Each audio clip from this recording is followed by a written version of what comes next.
side of the university, welcome. I am very, very happy and delighted to welcome you all today to the 7th Annual Wealth Management Forum here at Regent University in London. My name is Stine, and I am the current Student Union President.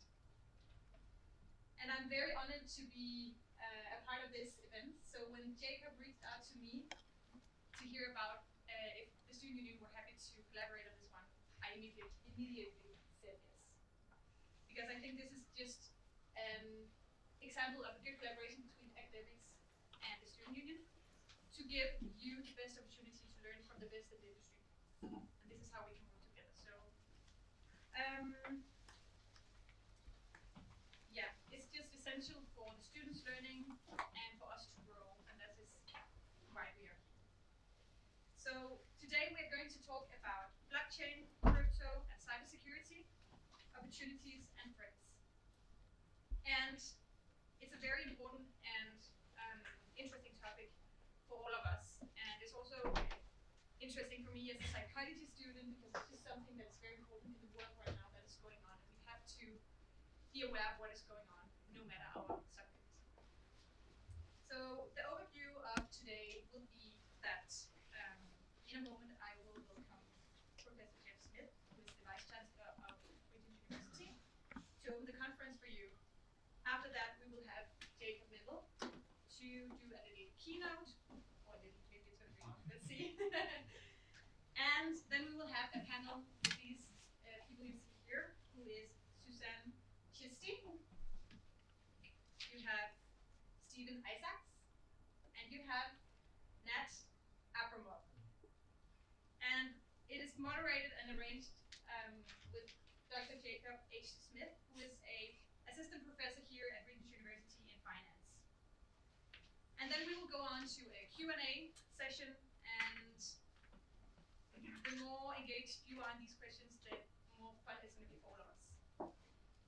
And then a closing remark is going to be done by Elias Boukrami, who is the Director of Content for Business, Finance and Entrepreneurship. And after the event, we will have a networking session where all of you are welcome with some drinks and snacks just next door in here, in Regent 202. And for your information, the event is going to be filmed and probably going to be put online at YouTube and at the Regent University website afterwards. So now, ladies and gentlemen, I'm very happy and very delighted to call up Vice Chancellor Professor Geoff Schmidt to welcome you all to the 7th Annual Wealth Management Forum.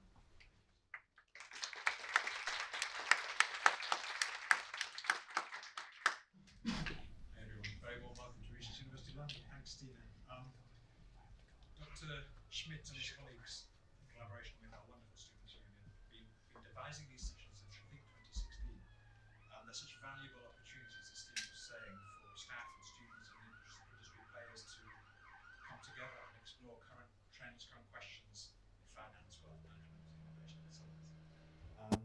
We mix invited participants such as investment professionals, entrepreneurs, academics, wealth management experts from leading banks, research firms, asset management companies, wealth management and tech platforms. Previous fora, some of you will remember, but I gather that some of you are first year, so you may not. But previous topics included the implications of negative interest rates, remember those, seems a long time ago. Alternative investment strategies, wealth tech, lessons from the great crash of '29, investing in ESG and sustainable funds and so on. And this year's focus, as you know, as you can tell, is on blockchain, well, the threats and opportunities of blockchain, crypto and cybersecurity. And as Stine said, to explore this with us, we're delighted to welcome a really distinguished group of speakers onto campus. Our keynote today is Dr. Jacob Mendel. I mean, where to start with Jacob? Head of Digital Cryptography and Cybersecurity and MD at State Street Bank, an American financial services and bank holding company headquartered at 1 Lincoln Street in Boston with operations worldwide. At the same time, somehow manages to be head of cybersecurity studies at Tel Aviv University. Was previously GM Cybersecurity at Intel Corporation and executive director of blockchain and applied cyber at JP Morgan Chase & Co. A serial cybersecurity entrepreneur with, I think, 16 probably and counting approved patents in the field. He really is the embodiment of a thinking doer, if you know what I mean. Susanne Chishti is the CEO of FinTech Circle and a FTSE board member. She's editor of the FinTech book series and a non-exec director of CMC Markets PLC and Crown Agents Bank. Her best-selling publication, The FinTech Book, has been translated into 10 different languages, sold across over 100 countries. Signed copies available after the event? For the chosen few. Stephen Isaacs has enjoyed an illustrious career in banking and asset management and is currently senior advisor at Arvine Capital and chairman of George Harrison Limited. Nat Abramov is an expert in due diligence around crypto, financial and real assets. He's the founder of Crystal Village and author of a guide on building and winning crypto cases. Intelligence that is truly actionable, I think, is the mantra, right? And our own Dr. Jacob Schmidt has had a long career in banking, in asset management, and is an assistant professor in finance here at Regent and the convener, of course, of this event. And finally, one of our most cherished academic directors, Elias Boukrami, Director of Business, Finance and Entrepreneurship, will make closing remarks. So thank you, Jacob and colleagues, for organising this, Stine and the team. It's much appreciated, the effort you put into it. Thank you to our guest speakers in particular for their generosity in bringing a lifetime of combined experience and insights onto campus. Super valuable for tomorrow's global leaders. And to our student attendees, thanks very much for it. I know you don't have to do this, so it's appreciated your attendance. I'm sure it's going to be a fascinating and valuable session. The irony is the person that knows least about this in the room, moi, can't stay because duty calls, but fill me in later. And Angels has already said, when are we going to be paid in crypto? Soon. Soon. Is all I know. So thanks all, enjoy the session.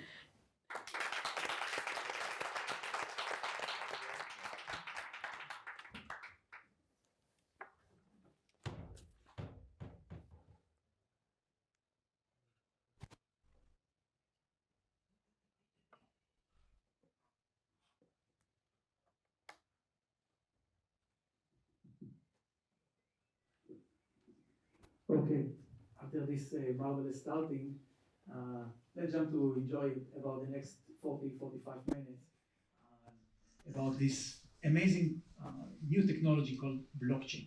But not only blockchain we will talk today. Let's see about what we are going to discuss. But before that, let's see that it's working. Normally it should work. But no, it doesn't before work. But never mind, we can organize this differently.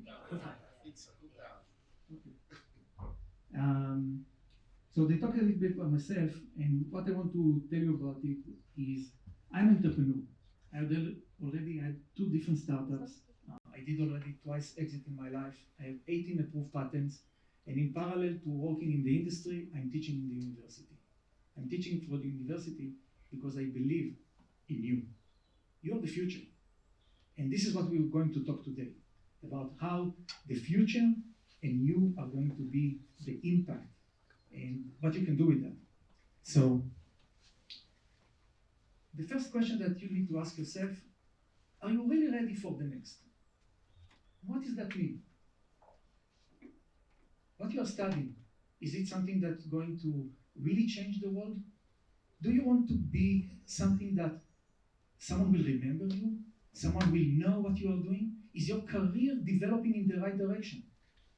But on the other hand, are you ready, for example, ChatGPT? Okay, it took me 3 minutes to come to ChatGPT. Is it going to be influencing your work in the future? Is it a threat to you or an opportunity? Is AI in general? And one of the examples I'm giving around that is, when there is an epidemic or something, or a cyber attack, is it surprising you? Or you ready? You prepare yourself for it? This is the question that you need to ask yourself in any activity that you are doing. In business, in cyber, in crypto, we always ask ourselves, are we ready? Do we understand the risk? Do we understand the threats? And this is what motivates us. Let's understand this better. I don't know if you are familiar with the familiar ABCD. This is the 4 important letters that every board need to understand them. And board of companies and organizations are focusing on them today. Let's understand this a little bit. A stands for artificial intelligence and machine learning. B for blockchain, C for cybersecurity, and D for data. Every activity today is a mix of those things. Nevertheless, what you are doing, always there is the information which connect for this. And when we are talking about cybersecurity, they will try to bring you new attacks and talk about ransomware. I want to point to AI. Because the future of what we are seeing, the evolvement of this, already ChatGPT can generate, for example, malwares that will be able to attack and bypass all the antivirus and firewalls and any other cybersecurity mechanism that you will put to protect yourself. So this is exactly the point. From one side, we are seeing that technologies like AI, ChatGPT is an opportunity, but it's also a threat. This can influence all what we are doing. And the thing is that when you're graduating from the university, they teach you exactly the specific computer science, for example. Did they teach you or going to teach you how to overcome an AI building a mechanism to attack the system that you will protect? No way. And this is something that normally where you learn this. Who knows where you learn how to bypass and overcome such mechanism?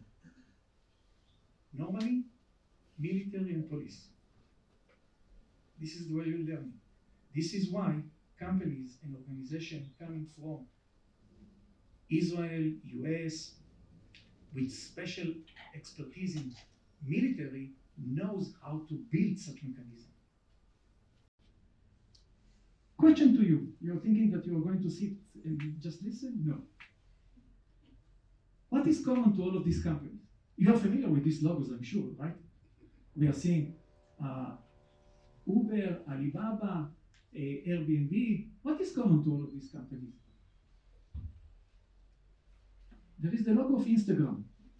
Who knows how many camera Instagram sold last year?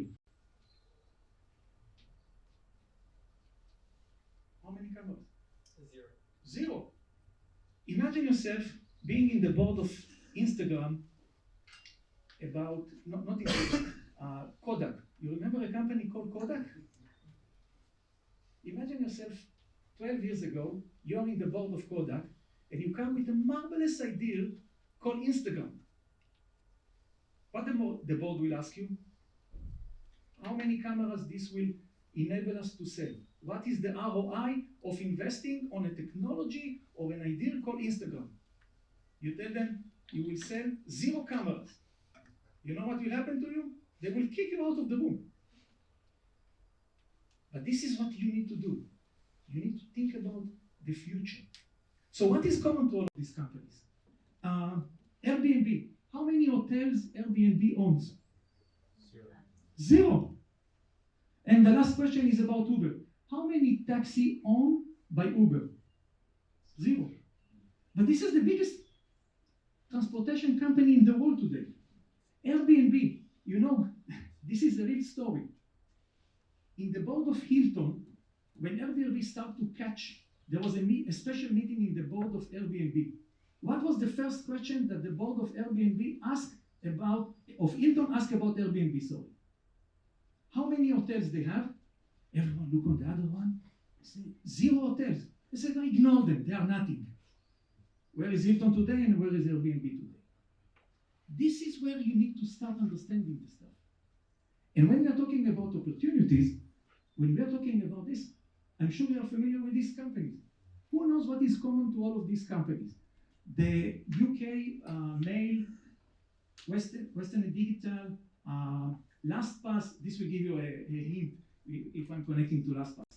Air France and KLM, what is common to all of these companies? All of them has been hacked by cybersecurity in the last few months. All of them. And the common stuff for them is not only this. They were sure no one will attack them. And they were absolutely sure that they are doing the best from cybersecurity perspective. They are protected. And all of them suffer from the attack. So, this means, are you ready? This is exactly the things. Are you ready to be attacked by cybersecurity? You personally, from your personal computer, from your home, from your business. This is part of the thing that you need to start learning to think in that direction. Okay, cybersecurity is just an example. And the AI and ChatGPT is just an example. Why? Because the data today is the most important thing. If in the past wars started because of oil, today wars are around data. Who controls the data? Where the data is coming from? Always we are a representative of a company which focus on finding the details of the data. If in the past we were running after the money, understanding who transfer money from where to whom, today we are tracking the bits, the digital assets. This is the data is today, the oil of the future is data. And we are saying it now. And when we talk about data, the first thing that is come to all of us is privacy. Who protects our privacy? Is Google care about our privacy? Facebook? No. So who protects us? Regulator will help us, hopefully. But regulators, we will talk about regulators. Regulators about privacy, they put a lot of regulation. And when we are talking about regulation, they are very, very slow adaptation. When they release a regulation, it's already history. So what is happening in that situation? There is courts. When there is a court decision, we need to follow the court. So there is a regulation which is about 2 years ago, and now there is a court decision from last week. And we need to understand all of these changes. But the nice thing around court, they are trying to adopt it. And you see that already from court decision, we are seeing that they're already talking about technologies like encryption. I'm sure you know what is encryption, correct? To encrypt the data is to add a mathematical function that will modify the data in a way that you cannot read it anymore. And you need a special key to decrypt it. This is the idea behind encryption.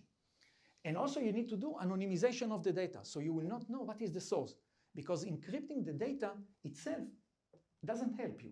Because normally you can build a matrix from the encrypted data to the plain text and the origin, and you know exactly where it comes from.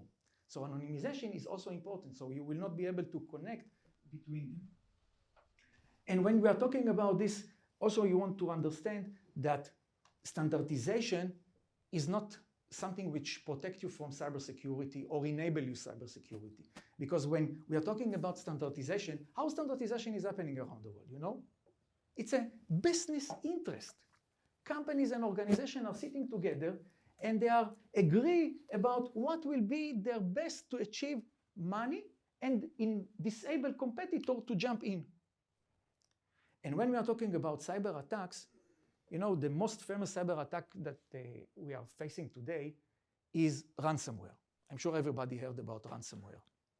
Now, anyone here has been attacked by a ransomware, maybe?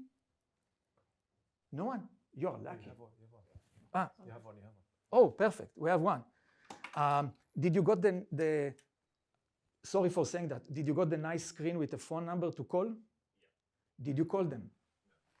No. Okay. So let me explain. Normally, when you have a ransomware attack, your laptop or your digital device will stop working. You will get a screen with email address, QR code, and a phone number to call. If you call this number, okay, imagine yourself calling service of your mobile operator or the government or the municipality. How fast do you think they will answer the hackers when you call them?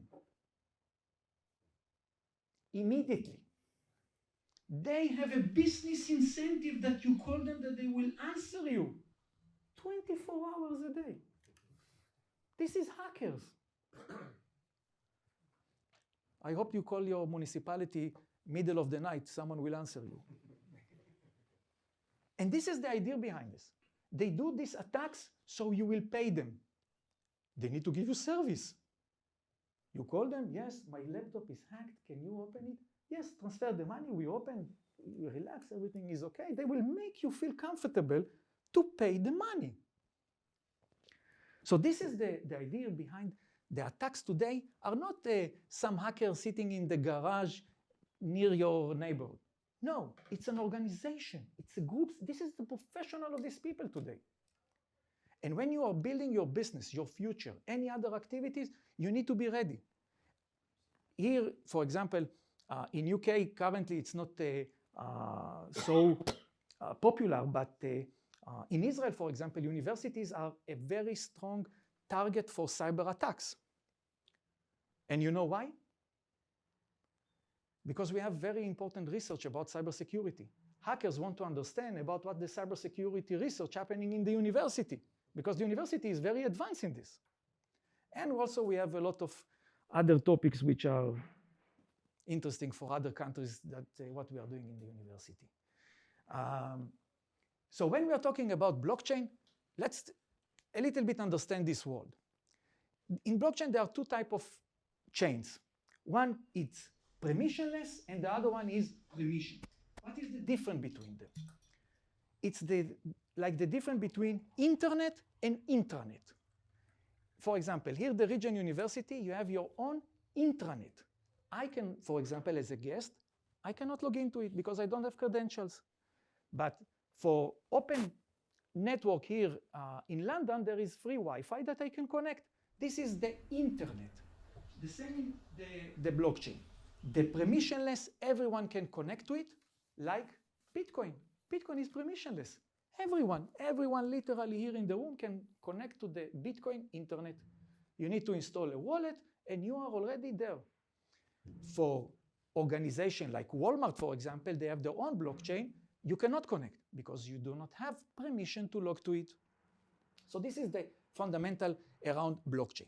Another thing around blockchain is the way that it's organized. If you see in the center, most likely, unless the Regent University directors here will tell me differently, the computer system is organized as you see in the center. There is a computer room central here, center, that they collect all your grades, all the lecturers, all your financial information, everything is in the center, in this center room. But this is one point of failure. If there will be a cyber attack on this point, it's game over for the university. It's literally game over. So blockchain came to solve this problem. How? They are going and make it decentralized. So the center is copied into different locations. And you know what? How you decide what will be the distance, for example, between these 2 points? Who knows? Normally, we are saying the minimum distance is 75 kilometers because of earthquake, for example. We wanted it will be protected from a different region. In US, for example, this distance is 400 kilometers. In different locations, they decide that it will be in a different, what will be the distance. But blockchain doesn't want to be dependent on anything. So how blockchain is built? As you see here, fully distributed on your left. The nodes are fully distributed in different distances all around the world. As we have more points that, like yellow, we call them nodes, it's better. And we will talk about that shortly. So the idea is that we move from the traditional centralized technology to full decentralized. Every node, this yellow point that you saw previously, is part of this blockchain network. And now it's working. The idea behind that, it's based on mathematical function called hash function. And for this, I want to ask you a question. I see you have a few here with your laptops. When you log into your laptops, you type in your username and password and maybe use your biometric information. Where the laptop or your mobile phone keep your password? In the cloud? Okay, we have an answer in the cloud. In the operating system. Where in the operating system? User files. Under security. Okay, so can I ask you another question, please? I will take you for as example, please. So if I will take his laptop currently, and I will search inside, I will find his password, you think, somewhere hidden there? Depends on your level of being able to get through it, but yes. Okay. Not in plain text. What do you mean?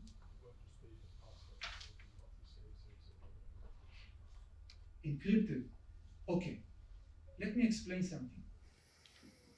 As I said previously, and please remember this, encryption is not the solution for everything. Sometimes encryption is good, but in that case, for example, with password, this is wrong. Why? Encryption normally generates the same output to the same input.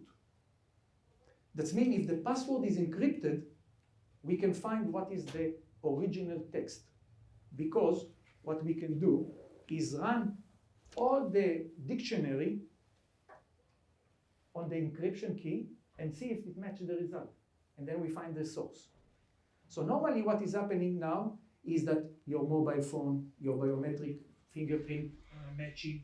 it's using a mathematical function called hash. Hash takes this data called your password, in that case it's your username and password, and create from that digest. It's a mathematical function which doesn't have a reverse function. You know what is mean reverse function? Okay?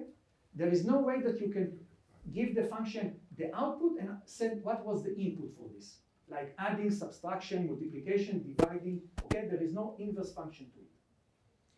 So this is only a function that knows to do the calculation very, very fast, but only forward.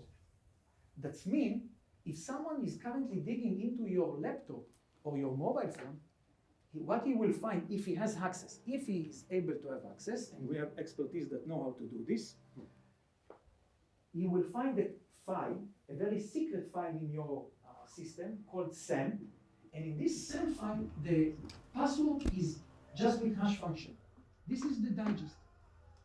Why is it important for blockchain?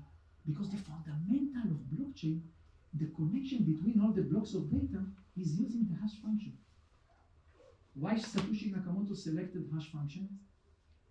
Because it's protected against post-quantum cryptography.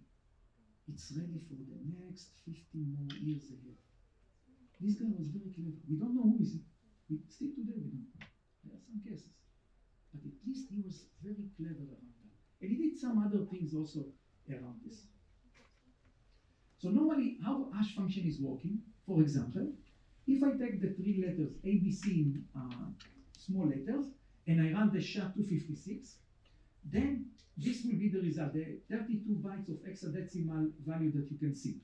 And also if I will take this strange string starting with A, B and finished by P and Q and execute the same SHA-256 function, I will get this hexadecimal value which starts with 24 and end by C1. You see the output result is always the same length. In that case it's SHA-256, so it's 256 bits, and the input is totally different.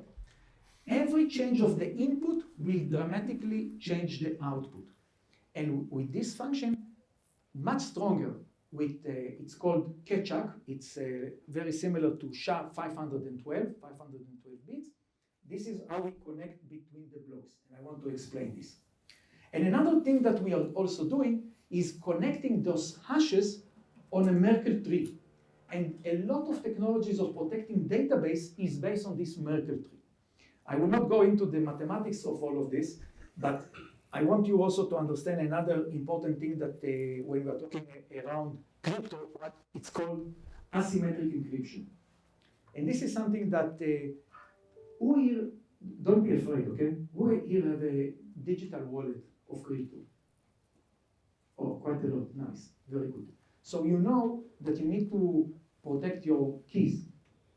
Why the people which have crypto wallet currently on your most likely in your mobile phone? Oh no, and my hardware wallet as well. Hardware wallet? Oh, so here we have someone very clever. Why they need to keep so secretly and securely their private key? Because you can access the funds with it. Exactly. Who owns the private key owns the asset. It's not like your fiat money in the bank. The bank is responsible to keep your money in the bank. In crypto assets, if you own the key, you own the asset.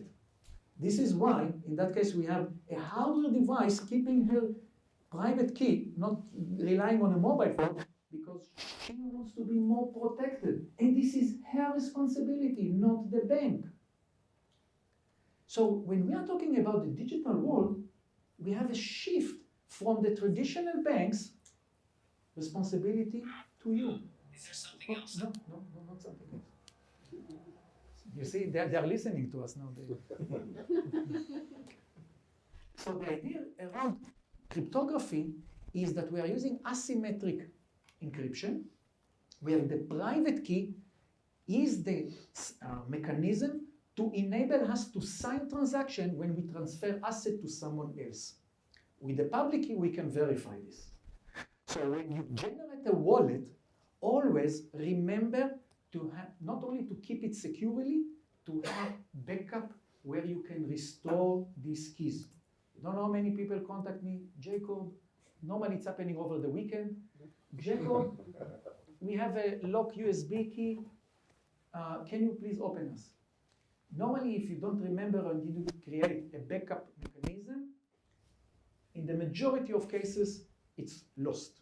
To hack this hardware is the latest devices is very complicated. They build it to be protected, and it's create a. You need special mechanism to hack it. It's not simple, okay? So don't rely on this. So when we are talking about encryption, the fundamental thing around that is that the private key is used to sign the transaction. With the public key, we use it for verification. This is the mechanism that you need to do. And when we look how blocks look like, then when every owner sign with his private key the transaction and transfer it to the other wallet, which is the address of the public key. The public key itself, in some cases, like Ethereum, is the address of the next wallet. And the last thing which is important for blockchain is the smart contract. When we are talking about a blockchain, smart contract is a code running inside the immutable of the blockchain. And when we are talking about smart contract, it's code, like Excel, Word, PowerPoint, any other application that you are familiar with, which know to handle inputs, but the security of the code is part of the chain itself. What does that mean? Let me explain this in simple words. If I hack to his laptop currently and modify the Excel or PowerPoint, most likely he will not notice it, okay, if I just not create some damages. In smart contract, it's impossible to modify the code. Why it's impossible to modify the code? Or at least if you modify it, the system will identify it and will block it. Because the code itself is running part of the chain and the validation happening with all the nodes in the system. It's like running in your laptop or your environment only. So this is why smart contract become so critical in this mechanism. This is an example how the blockchain look like. Every block is divided. This is why we call it blockchain. It's a chain of blocks, and every block is divided into two parts, the data and the header. And what is the connection between them? The hash function, this hash that we spoke previously, that signed the header of each block. And this header connection is the connection between the blocks.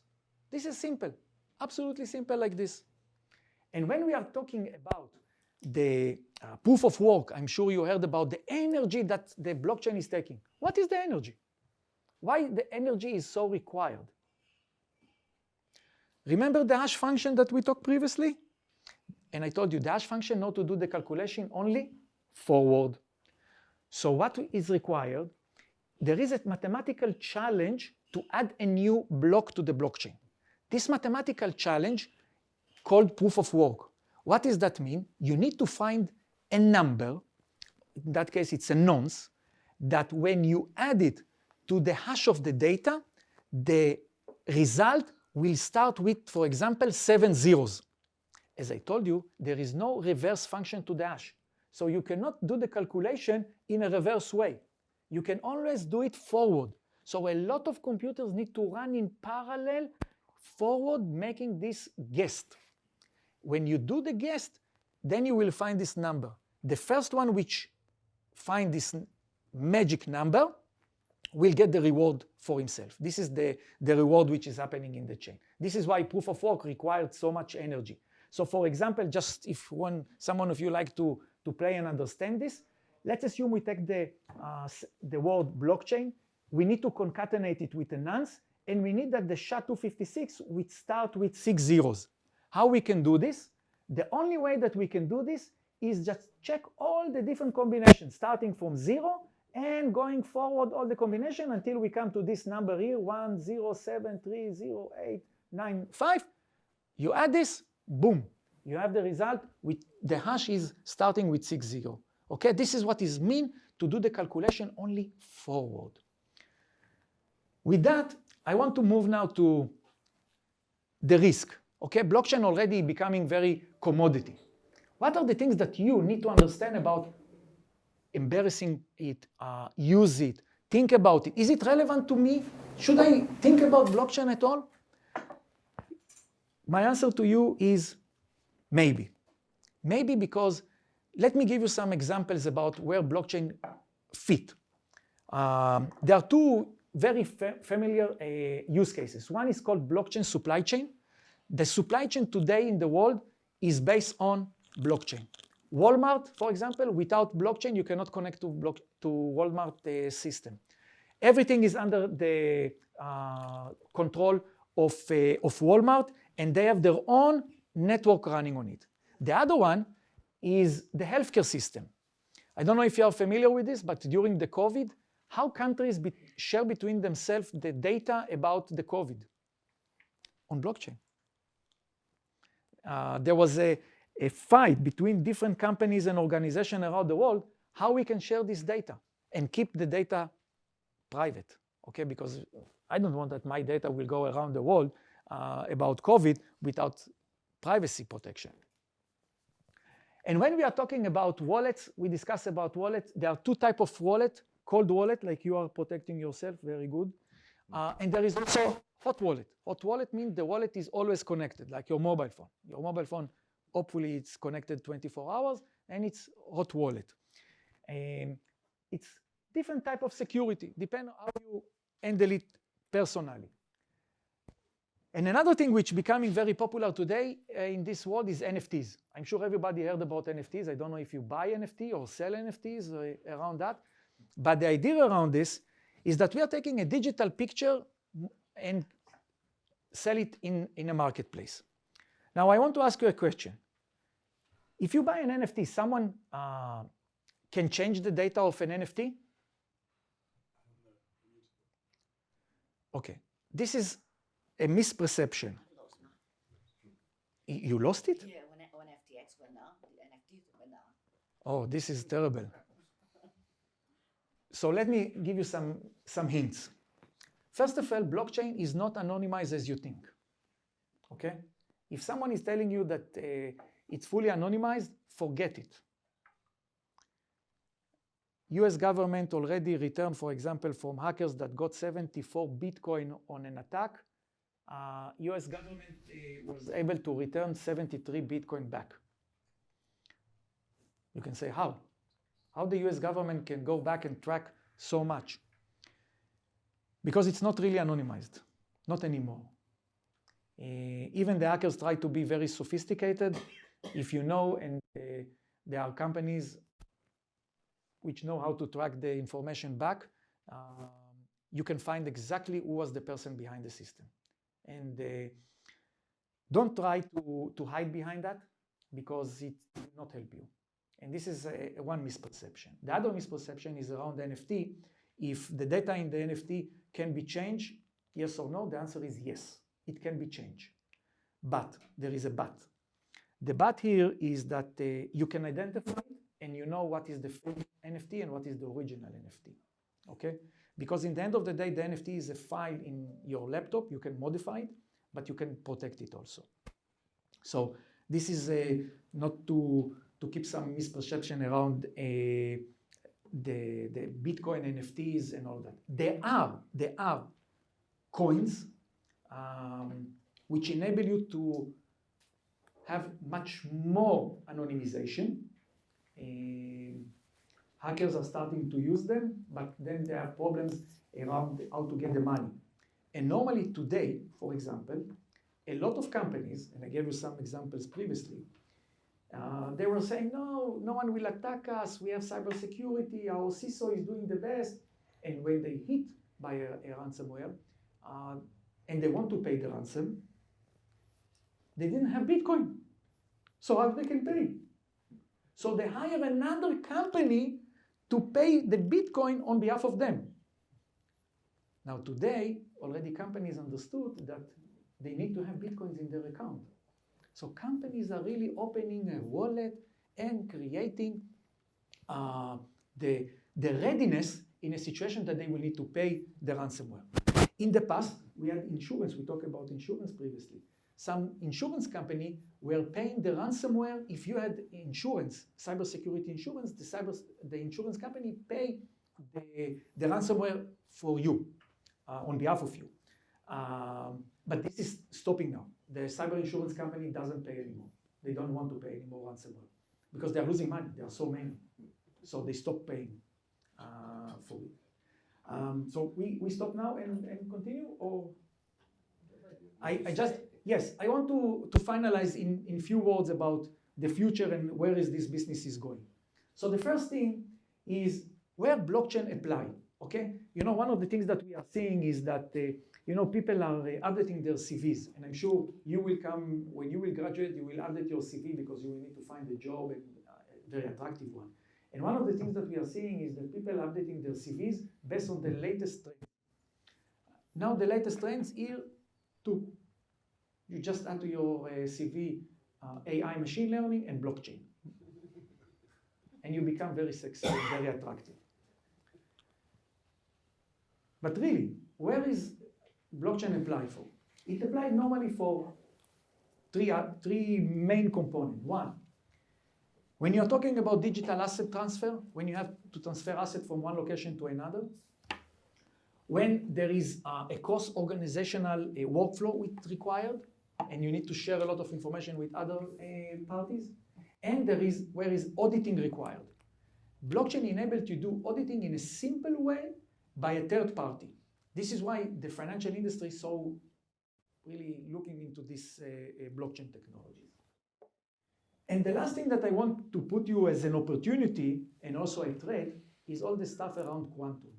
Even here in UK, I don't know if you follow this, the UK government currently investing billions of dollars on research around quantum. This is why I find quantum fascinating, because all what we learn is changing on quantum.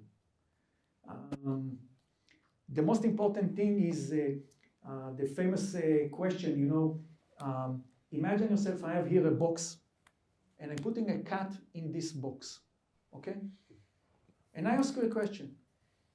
Is the cat in the box alive or dead? And the question is, depend. If you saw me putting the cat alive inside, you will say he's alive. But if we will open and we will see that the cat is dead, then everyone can say, you killed him.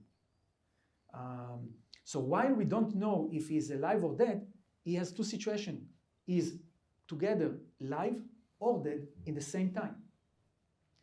So everything that we were thinking about physics is really changing in the world of quantum. And I try to make it simplify, so maybe this is another talk that we will take in a different time. But you can see here that quantum is currently pushing from state level up to companies, universities, organizations, because all the things that we talk about, cryptography, cybersecurity, it's gone. Everything you encrypt, you protect today can be read by quantum computers. And already there are companies and organizations around the world that recording all the internet transaction, all the communication. Why they record it? Because they know that in a few years they will be able to decrypt everything. So everything that you think is secured, it's not secure by definition. So be ready for this. And this is the connection also to what we talked previously. And the last slide is about cyber intelligence. And I want to explain something. Do you think a cyber attack happening on any company just randomly? The hackers is selecting the company randomly? No. Before an attack is happening on an organization, there is intelligence on this company. Checking, what is this company weakness point? What is the weakest point on every company? Correct, people. You look for a target where to enter, and this is people. You select an individual to enter to the company from him. For example, can I ask you, what is your hobby? You like chase? You like maybe boats, fast cars, Ferrari? Bikes. Oh, bikes. There is a conference. There is a race of bikes here in Regent Park, you know? Yes, there is. I will send you an invitation. And you will place, for free, I will give you a free voucher. I will send you a target. And I will look on his Instagram and I will see that he is doing quite a lot of bikes around the Regent Park. And I will send you a specific email with a very attractive picture and just type to accept the voucher. And the moment he do this, he will be my entry point to his organization. This is how you do this. You don't select randomly someone and send an email, a phishing email. Forget it. It's targeting. And then when we enter his laptop, we enter to the organization, and from there we continue to go inside. And one of the things that we are doing normally when we penetrate an organization, what we do immediately after we enter the organization, you know what we are doing? Go to sleep for about a few days. Normally we keep quiet. We enter, now you need to relax. Wait, you're already in. What to hurry? The attack will happen. They will pay you the money, don't worry. You just need to wait a little bit. Wait a few days, maybe a week. You know the average how much days hackers are in a system of organization before it's been identified? Statistically for last year in US, okay, this is the information that we have. Who knows the numbers in days? Guess. 2 years. It's a lot, less. How much? 6 months. 6 months. A little bit more. The statistics said more than 230 days before it been identified, average, in US last year. So you understand? Imagine yourself, someone is in your home for more than 200 days and you don't know he's there. This is what is happening in cyber intelligence. Someone is in your system and you don't know. And remember my first question. Are you ready for what is coming next? It's already there. The hacker is already in your system. Do you know how to protect yourself? And this is the way that you need to think. So this is the last point. This is the last slide. I want that it will be interesting for you. And now we move to the panelists, or we have some? I think we're going to move on just to invite Susanne Okay. and the other two speakers to say a few words, perhaps to give their views, and then we're going to engage in questions. So thank you very much. Thank you very much.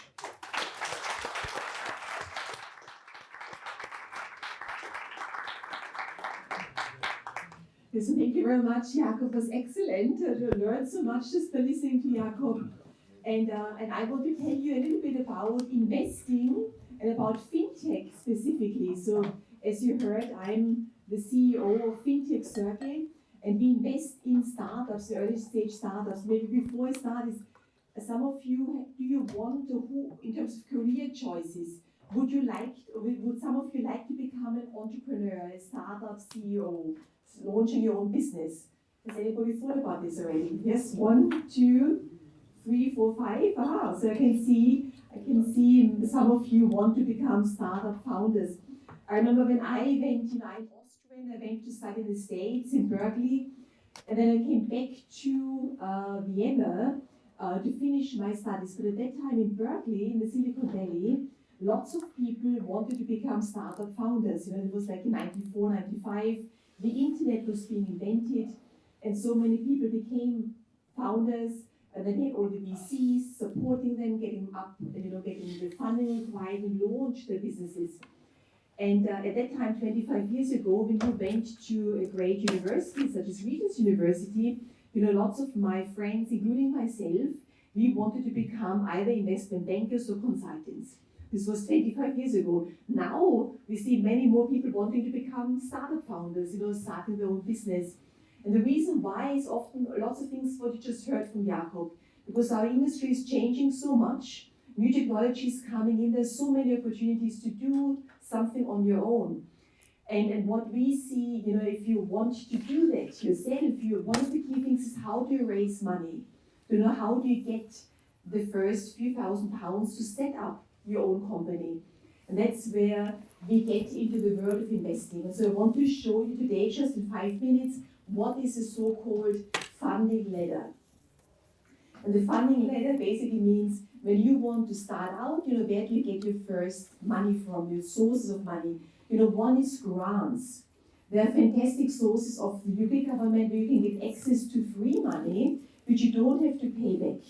That's always the first one. You want to access those grants which help you to get started. Then the second step on this funding ladder are angel networks. These are individuals, such as myself, for example, I invest in startups. And so you've got private individuals who invest their own money into startups they believe in. And startups they understand where they can add value. We talk about smart capital, helping the startup grow both with money but also with advice and contacts. Then once you've reached the angel investment landscape, you move into the VC world. VC stands for venture capital. So if you need, 1 million, 5 million, 10 million, VCs are the right partners for you because they can help your startup grow further, scale it up. We call it scaling up companies, and so that you can help to implement, your cryptocurrency startup, for example, and build up maybe a global customer base. And then at some stage, you might want to meet private equity. Where you go even further, where you prepare for an exit. And an exit is the term which means how can you sell your business? Because lots of entrepreneurs, they do it because they're very passionate about what they believe in. But equally, at some stage, they want to exit. An exit is the point often where people become, multimillionaires and where they sell their business to others. And these other people who buy from them might be private companies, it's a private sale, which is the majority of exits, or it might be an IPO. An IPO stands for initial public offering. This is when your company gets listed on a stock exchange. So it could be listed at the London Stock Exchange, for example. There's an AIM market for smaller companies, and also then one main market, premium sector for larger firms. So these are the opportunities to launch, startups, to get them funded. We've got investors here, of course, on our panel. We've got entrepreneurs who've done it already. Jakob has sold already his business, so there's lots of opportunity there. And because I see half of our audience today are women, I think for women it's a huge opportunity as well to become investors, to become your own CEOs, your own leaders in startups. There's a huge world out there, which has not been the case 20 years ago. I remember 20 years ago when I was at university, we had this glass ceiling, where women had not so many opportunities. Now these opportunities are there, so definitely take advantage of them. And I guess the last thing which I want to say is that very importantly, learn about those technologies.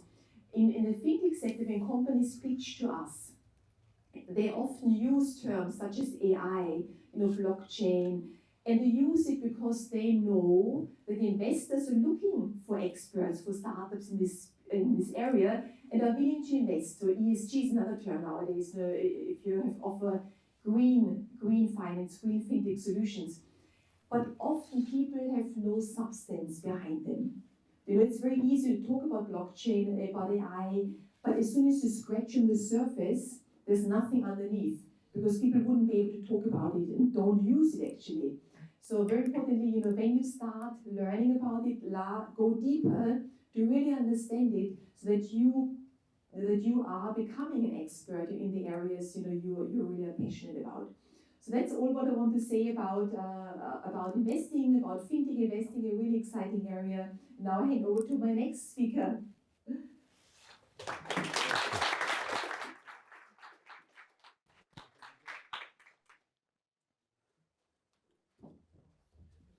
you. Perhaps in the meantime, if anyone wants to go on to this QR code, you leave the QR code on for a second. You can post some questions now. There's a Padlet where you can post questions. Yeah. So if anyone is interested in perhaps posting a question, it leads you to a Padlet where you can post the question. Going to cover this some of them. Oh, what have I done? Thank you so much. Okay. And now over to Nat Abramov. They're going to tell us everything about touchscreen. how to get out I'll of put this trouble. aside. I'm going to be the bad cop today. So I'm Nat Abramov, and I run an investigations company that looks into white-collar crime, fraud, when there's big legal disputes. And one of the big areas that are growing are cryptocurrencies, and you will have all read in the press about where crypto can go wrong. So I don't want to be the agent of doom today, but I'm going to shed some light on where crypto goes wrong and where that creates some opportunities in the future of the workplace and in innovation and in entrepreneurship. So I think the first place to start, by way of very broad background, is what do we mean by cryptocurrency in the crypto world? And I think it's becoming increasingly useful not to see cryptocurrency as a niche subsector of the digital economy, but as an economy in and of itself. And it spans almost any industry and almost any type of work that you can imagine. Jacob has mentioned healthcare, cybersecurity, finance. There's almost nothing in the world today that doesn't have a blockchain solution or touch point. And in the world of cryptocurrency, you can see here various categories, whether it's large exchanges, whether it's small intermediaries, whether it's a press. Cryptocurrency really permeates so many different walks of life. And we're going to get back to that shortly, because these are a lot of the areas where things can go wrong and where different parties might be responsible for that. So let's state something that's a truism. Any big ballooning industry, any new gold rush, any new area where money flows tends to be a magnet for fraud and corruption and wrongdoing. And I think that that's something true that you could plot economic history, and Jacob will probably tell us much more about this, Jacob Schmidt, who is an expert in finance. But I think that there is not an industry in the world and not a big boom in the world that hasn't also seen bad actors exploit it. And cryptocurrency is simply no exception to that. And you can see in December 2022, the now infamous Sam Bankman-Fried being arrested in the Bahamas after the collapse of his exchange, FTX. We'll get back to that shortly as well, but he's maybe the biggest illustration today for the excesses of crypto and where there is abuse. And under FTX, the big well-known example, there are hundreds and thousands of smaller examples of where abuse has taken place. Let's have a go, and I would like to open up to anyone who feels adventurous enough to have a guess at any of these different statistics. So we've got total crypto transactions in 2021. So in 2022, late 2022, Chainalysis, whom some of you might know is one of the biggest providers of cryptocurrency data and analysis, managed to review the data of 2021. So we've got total crypto transactions, the amount of those transactions which were received from illicit addresses. We've got illicit transactions, a proportion of total, the amount of revenue in US dollars generated from crypto scams, and then the amount of customer losses in FTX alone. So can I ask for anyone who feels they would like to have a go? Who wants to make a guess at any of these? Yeah, go for it. Maybe like 10 billion? Which one are you estimating? The third one. The third one. So illicit transactions as a proportion of the total. So what's the assessment? I think maybe 50%. 50%. Okay, so about half of all crypto transacted is illicit. Anyone else? Yeah? Or just say customer losses from FTX should be like 7 to 8 billion. 7 to 8 billion. Okay, that's very accurate. That's very good. Anyone else want to have a go at guessing any of these? By the way, panelists are allowed as well. FTX losses 8.5 billion. 8.5 billion. Anyone want to guess what the total crypto transactions are? How much cryptocurrency is transacted in 1 year? 5 trillion. 5 trillion. Sorry? 15 trillion. Okay, here are the numbers. That's really great. $15.8 trillion was transacted in crypto. Of that, Chainalysis estimate that 14 billion involved illicit addresses. So only 0.15% of all transactions was illegal. The amount of proceeds of crypto scams in 2021 was just under $8 billion. And only in FTX, in the year after, just from the collapse of FTX, even a little bit more than $8 billion have been lost. So I suppose there's probably a couple of key takeaways from this. Number one, cryptocurrency fraud accounts for a very small amount in global terms of the amount of cryptocurrency transactions. But due to sheer volume, the amount of dollars and cents lost in cryptocurrency fraud is very, very significant. And I suppose that sets the scene for a rise in regulation. People have talked a lot about decentralized finance. This is a term that is ballooned, and you have smart contracts, you have peer-to-peer lending, you have pooled investment of assets, and that's in just 1 year, in 2021, rose from 18 billion euros to 240 billion. And that's precipitated a huge rise in attention to regulation. And why that's important is because the EU Parliament, just this month, has passed a law that for the very first time is going to place very strict regulations, or rather than strict, very precise regulations, I would say, on what you can and can't do as a cryptocurrency outfit. It creates some regulations on stable coins and how much they're allowed to transact and the amount of reserves that need to be there. And crucially, it places cryptocurrency outfits in the EU under the purview of the EU financial regulator. And I think for people looking at careers in cryptocurrency, I think it's important to note that the area of crypto regulation is creating huge amounts of opportunities. On the one hand, to go into these organizations and regulators in the EU, and the UK and the US have both announced that they're going to follow suit with regulations of their own to shape what cryptocurrency regulation looks like. And these governments and regulators are hiring smart minds to do that. But also to go and work in the private sector, where solutions are being crafted in order to make sure that traditional enterprises and crypto enterprises are compliant with emerging regulations. I want to talk to you about 2 or 3 really interesting legal innovations that we've seen in the crypto world, where crypto victims are seeking to reclaim the proceeds of the cryptocurrency that was fraudulently removed from them. The first area is where regulators and law enforcement take a proactive role in recovering cryptocurrency that was lost. And Jacob gave some examples of the US government recovering some cryptocurrency. There is almost not a major economy in the world today that doesn't have a significant law enforcement department which looks into freezing and seizing cryptocurrencies. The FBI, the US Department of Justice, the National Crime Agency, the Metropolitan Police, their counterparts in France and Israel and Germany and South Korea and China, all around the world, are hiring teams of people who are going after cryptocurrency that has been lost from organizations under their jurisdiction. And you have examples of cryptocurrency hacks where the hacked funds have been returned, traced along the blockchain using very significant technologies that these law enforcement organizations are licensing. And with smart people who identify the wallets and the identities of the people at the end of the chain, those pieces of cryptocurrency are being brought back to victims. And I think that's a really interesting area to look at. And the other one is when cryptocurrency outfits and exchanges collapse, what happens to all the people who lost money? What happens to those $8 billion of FTX losses? Well, there are insolvency practitioners, there are lawyers, there are accountants, there are forensics experts who pore over this data and do some very, very significant work to bring it back. And not only is the work significant, but it's also quite expensive.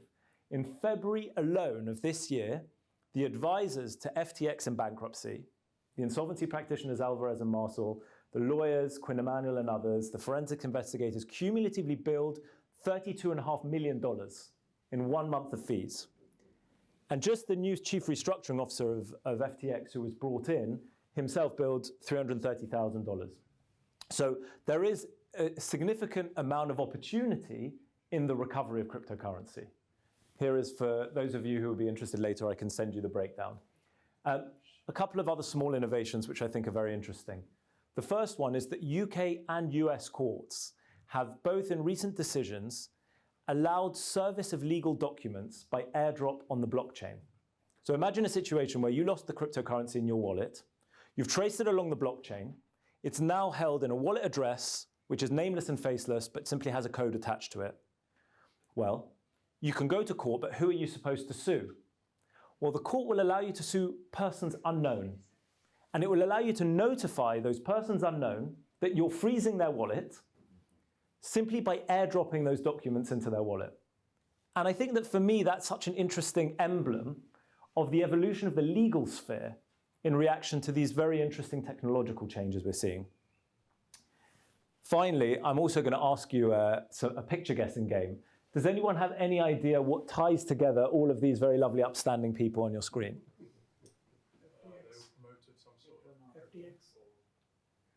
They promoted some coins, FTX. Well, some of them promoted FTX, the bottom two, and others promoted other coins.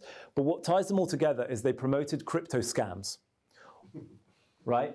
And the first three were fined by the US Securities and Exchange Commission, Kim Kardashian $1.25 million, for either not declaring that they were paid to promote coins or for promoting junk. And the last two are currently in litigation trying to fight the claimants in FTX who have pointed out the fact that they basically promoted through advertisements what ended up being a scam.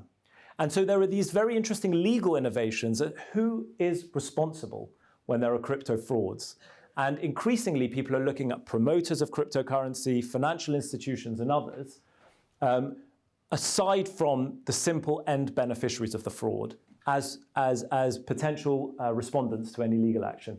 So I'm sharing these with you as what I see to be quite interesting recent developments in the cryptocurrency sphere, particularly on the kind of contentious side where crypto goes wrong. And I'd be very happy to answer any questions at the end. This is a short biography. And for anyone who would like, there's also a QR code where you can access a research article that I recently wrote on the topic. So thank you very much.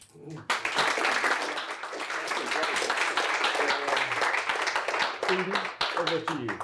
So now the wise man among the four speakers. Too much flattery, Jacob, thank you. I'm going to need some volunteers here.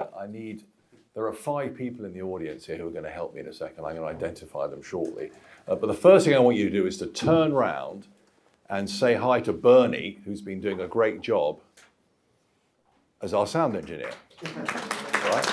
But actually, I don't think you are called Bernie, are you? Are you called Bernie? But you're wearing a Bernie t-shirt. So clothes, symbols, what people wear, that's what fascinates me. So the 5 people, I'm going to ask a question of the whole audience, first of all.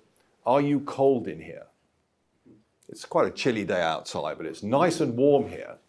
There are 5 people here wearing headgear. Well, there's one's just left. Okay. There are 4 people wearing headgear. There are 4 people wearing baseball caps. Okay? And I'd like the 4 of you to help me, please. Will you Google Stephen Isaacs, Bitcoin, Bloomberg? And then I'm going to come back and ask you in a second what you find there. So I'm going to introduce myself. I'm a former Credit Suisse bond trader.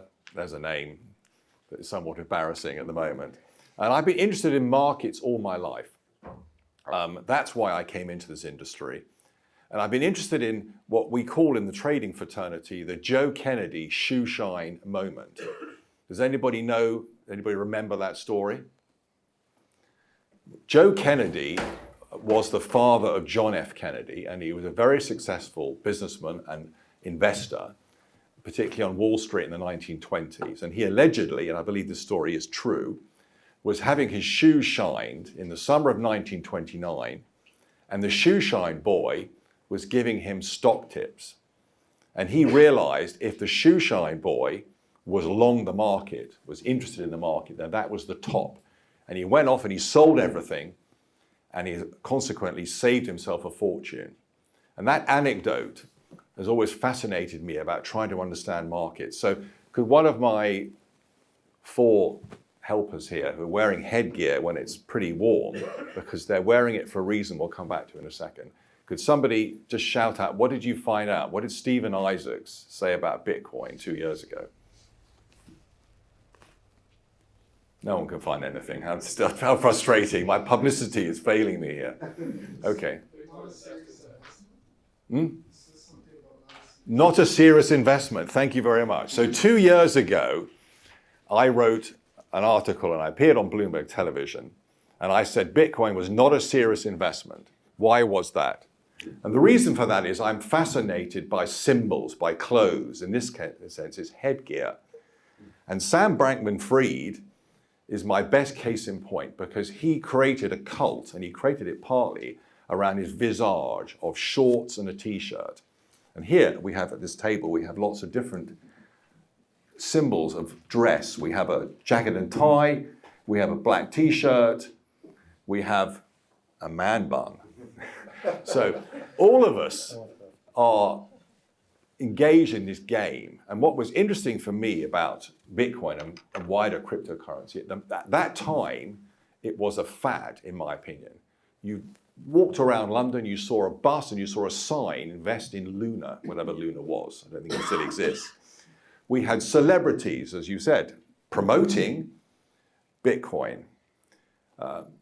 So it became an incredible bull market. It became the tulip of that particular moment.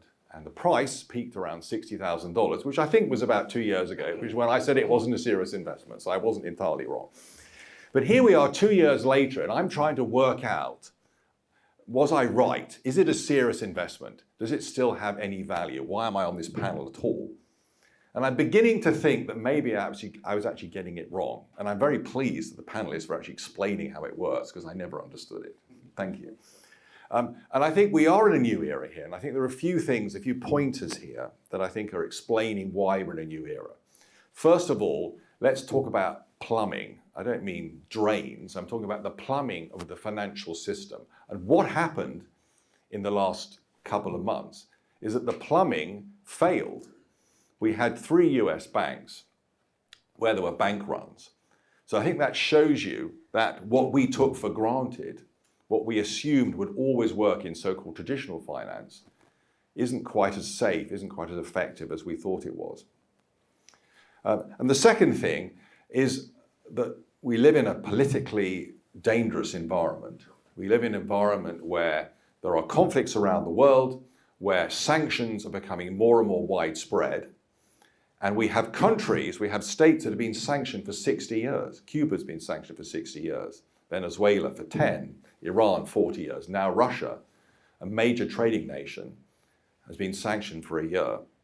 So we can see from this, and I'm not saying this is necessarily a good thing or a bad thing, I'm just pointing out that there is a requirement for a new way for transactions to take place. Jacob's actually explained to me how it works. Thank you. And then the final point, the two other final points are tax, death and taxes. We know that our governments are spending too much money. We know that nobody wants to stop the gravy train. So we know that taxes are rising and are a permanent feature. Death and taxes, we know that's also true. And then the final point is what we've all had to face in the last year is the re-emergence of inflation. The purchasing power of fiat currencies is falling. And it's falling because, again, the discipline, the certainty that we need to bring inflation under control, I'm afraid is no longer there. The Fed may say that they want to crush inflation, but the Fed are finding, with Silicon Valley Bank and others, that the cracks are starting to appear. So my thesis on Bitcoin is, yes, it started out perhaps as a hype, and it hyped a long way. And I was uncomfortable with that 2 years ago. And I was pretty certain at that stage that Bitcoin was going to fall a lot. I thought it might completely blow up. And when the policeman turned up and arrested Sam Bankman-Fried, I patted myself on the back, and I had quite a few people actually messaging to me saying, well done, Steve, you got that one right. But that was now several months ago. And what we found with the price of Bitcoin is that it has refused to die. It has actually started to emerge as a serious conduit of business. I'm absolutely fascinated by that information. I said 5 trillion, thinking that was a large number. Now we know it's 15 trillion. So we know that its place in the system of transactions is growing. And that's why I'm beginning to reappraise my viewpoint on cryptocurrency generally. And I think we're starting to see that there are some real winners, that the marginal players are being torched, which is a good thing, that the marginal exchanges have failed, and that's again a good thing. That's cleaning out a lot of dead wood. But slowly and certainly we are beginning to see, and I'm saying this as a trader, that there is some value here, that this asset, this whole mode of doing business is going to sustain itself. There's going to be a couple of things though that I think will come that may be shocks. And that is, I think that there'll probably be withholding tax one day.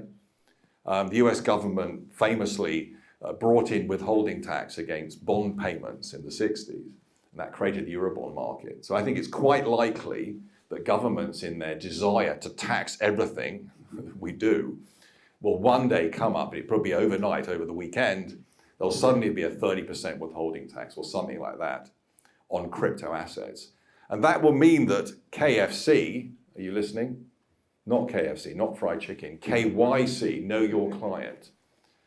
That the ability to not pay taxes on crypto, for crypto to be an illegal asset, I think is less likely. I think crypto will be a central part of the financial plumbing of the system, and its value as a non-dollar asset in this de-dollarized world, in this de-fiat world, I think can continue to actually appreciate, and it could become part of a more conventional portfolio. I rest my case. Thank you so much.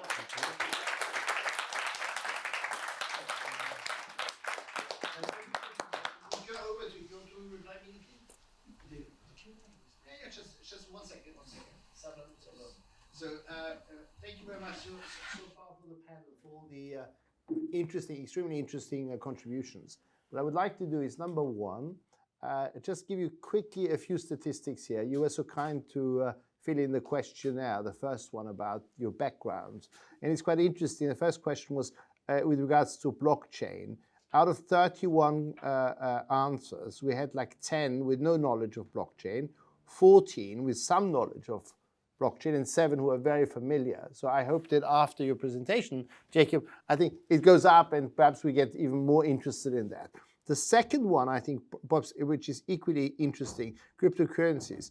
So I guess, Angels, you're one of them, who are an active trader in cryptocurrencies. There are 3 who are active traders in cryptocurrencies out of 31. 10 have some experience in, and they have bought some at some point in time. And 18 are very skeptical of cryptocurrencies. So perhaps your contribution, Stephen, and we'll exchange this now, and we're all going to get on with cryptocurrencies. By the way, also 2 years ago, we did a conference here on CBDC, central bank digital currencies, which now actually have become a reality, because as you might know, not just the Fed and the Swiss Central Bank, which we had as speakers here 2 years ago, but even our own Bank of England now are working on that, and are working on a central bank digital currency, which is like a cryptocurrency, which is not really crypto. It's very much under control. So very interesting here.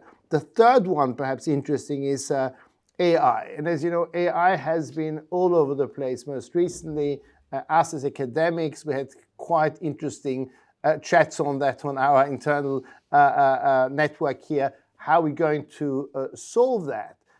So AI obviously is everywhere, all over the place, ChatGPT and all the other, I don't know, hundreds of thousands of applications there. But it's interesting that out of the 30 odd contributions here, 5 have not yet looked at. 21 here have looked at ChatGPT and others, and 5 have an account with AI and so on. Jacob asked me before the class here of what the university's policy is with regards to using ChatGPT or other AI and so on. And I said, I'm not quite sure. I think we're working on that, but it's obviously a very important topic, because I think it's a reality. We have to face it. And as we said, like it's like a weapon, right? A license is good, unlicensed is not good, and we have to face that. And as students here, you probably will hear from us further down the line. And last but not least, a career in AI and coding. 11 said it's not for me. it might be the men here, not the women. And I'm really pleased to see so many ladies here sitting, not just on a panel. I think we are underrepresented, but many female students here. And I think I'm pleased to see that there's really gender diversity, which is important. But the 11 might be all the men here who are not interested in a career, or you, Tree, perhaps, my friend Tree, you're not into a career in AI and coding. But 16 said, yeah, they would like to get involved, and 6 are very interested in coding and so on. So I think these are perhaps I thought some interesting statistics I want to share with you. So perhaps over now to some questions and so on. How should we do that? You want to say something, or you want to go around and you want to ask questions here? You are helping us, but I'm getting a professor going around, and I'm very much pleased. So now you will ask us questions. So this is the most terrifying part, because you can challenge us very hardly and ask the question, and the panelists will start answering. So we have the first candidate here. Easy question. Start with easy. Not to be angry with you. Thank you all for your time. A lot of food for thought there. So my question is actually for you, Jacob, on the cyber front.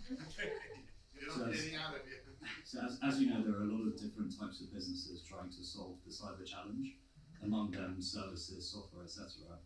Do you think that the onus lies with them or underlying change with businesses today? Oh, tough question at the beginning. I think that it's a tough question, honestly. I think the market today, the cybersecurity is changing also. They are learning. One of the things is, look, the domain of cybersecurity is what we are talking now is history. What will happen the next attack? No one knows. And this is the challenge. This is why, for me, cybersecurity is so fascinating. Because if you are a hacker, imagine yourself. Let me give you an example. If you penetrate some building, the owner of the building knows that you enter from this door, he will protect the door. Now you need to find another way to enter this building if you want to attack again. And first of all, in cybersecurity, do you think that if hackers attacking with a ransomware, an organization, they will not come again? They will come, for sure, because you pay already. So the idea here is that the attacker will come with another way, with a different way, innovative. The cybersecurity companies need to start thinking about what they will build, how they will build the new products. And this thinking is something that we are trying to teach now the student in the university. Go out of the box. Go out from what you learn in the books. Forget the line. Jump from another way. Come from another angle. Think creatively. When we are thinking in cybersecurity, we are saying out of the box is literally out of the box. So how the companies will deal, I will give an example from the US government. They come with an approach called zero trust. You heard about zero trust? Let me explain to everybody what means zero trust. In cybersecurity domain, we were for many years in the concept, let's build defenses. So let's build the first line of defense, second line of defense, third line of defense, and multiple defense, and they become the onion. Like onion has multiple defense lines. What we discussed previously. More than 230 days, the hacker is in your system. So where is all this defense? Gone. So the approach from the US government, the zero trust approach, say two things. One, you don't need so many defense. Build the right defense for your organization based on the threats. Handle the risk. On the other hand, think about the threats it's already inside your organization. Now what you do. This is the way that you need to change your thinking. It's a totally different landscape. Okay? More questions? Yes.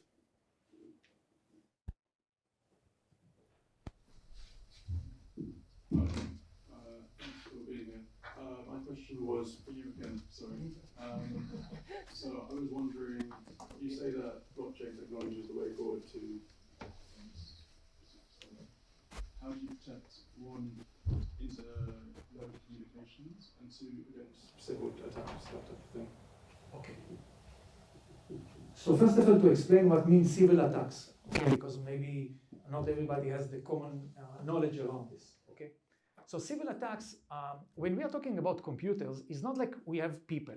In computers, in civil attacks, there is, first of all, to explain what does that mean, that the majority of nodes, you remember these yellow points that I mentioned previously?